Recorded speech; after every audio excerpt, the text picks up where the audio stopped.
Uh, Hi, welcome back to a brand new video of the Targeted Individual Program, Targeted Experience.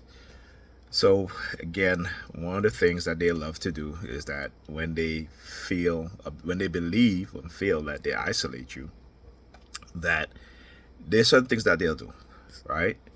And you hear the spitting sound and the coughing sound, because again, I'm about to expose a lot of things that they do, and particularly using family members too. So I yesterday I got my delivery, which I was very surprised. It came Friday instead of Saturday. It's supposed to come today, which is my door stopper. It's this metal metal bar that you put behind the door so no one can force its way in. So my sister tried to get into my room this morning, and she's like, "Oh, I'm gonna break the door down." And I'm like, what? But the reason why, again, I bought it is because, like I said, someone came into my room and put a hair clip around my chain. Right now, you have to have come in there to do that, right? Just you're not gonna understand accidents happen, but that's not an accident. How did a hair clip get in? Not a hair clip. I'm sorry, not a hair clip. A hairpin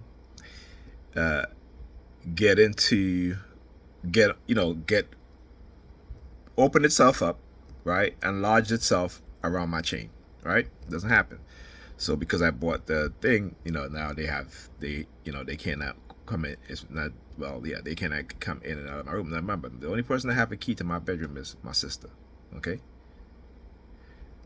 Anyhow, so I bought the door stopper. So she was trying to get in this morning, and I keep hearing, I'm gonna break the door down. I'm gonna break the door down. I'm just like, but again, that's you know what I'm saying. So it woke me up, which is good. This is exactly what I bought it for, right? And then I went back to sleep.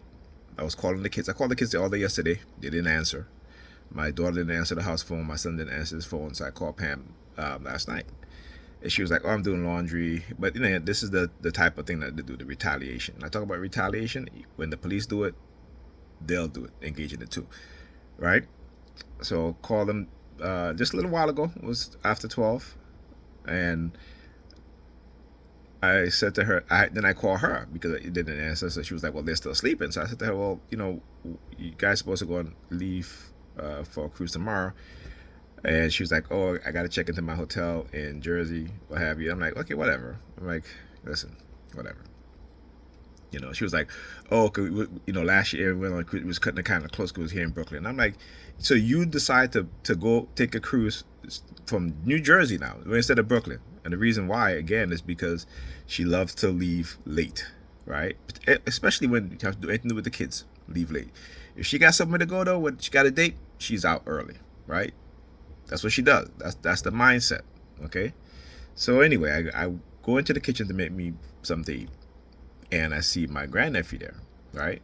And then I have to restart the internet too because they start messing with the internet. Again, it's what they'll do. They'll start throttling the internet and stuff like that. So I have to restart the internet. I see him in the other bedroom, and I'm like, okay. So when I went to the living room to restart the internet, there's nobody there. So I'm like, okay, here we go. Now you're trying to make me a babysitter now. You know what I'm saying? Like I keep telling him, I said, I don't mind, but you need to ask me. You just don't leave your child here and then leave without asking me.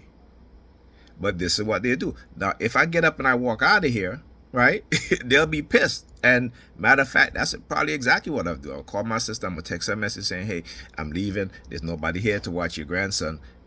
You need to come." Right? Because again, the disrespect. Ask me. I don't have a problem. If I have somewhere to go, I got somewhere to go. If I have nowhere to go, don't do stuff. But this is what they'll do, because in the coercive persuasion program, is to try to make you, the individual, the victim of this, subservient. That's one of the tactics and methods that they use.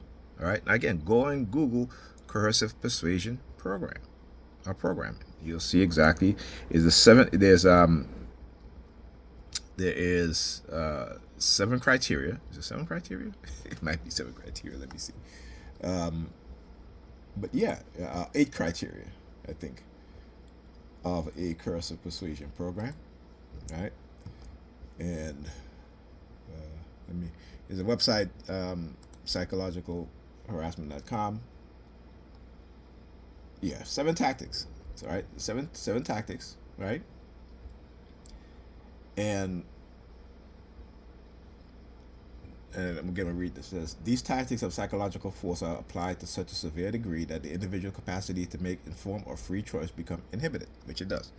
Right? The victims become unable to make the normal, wise, or balanced decision, which they most likely or normally would have made had they not been unknowingly manipulated by these coordinated technical processes.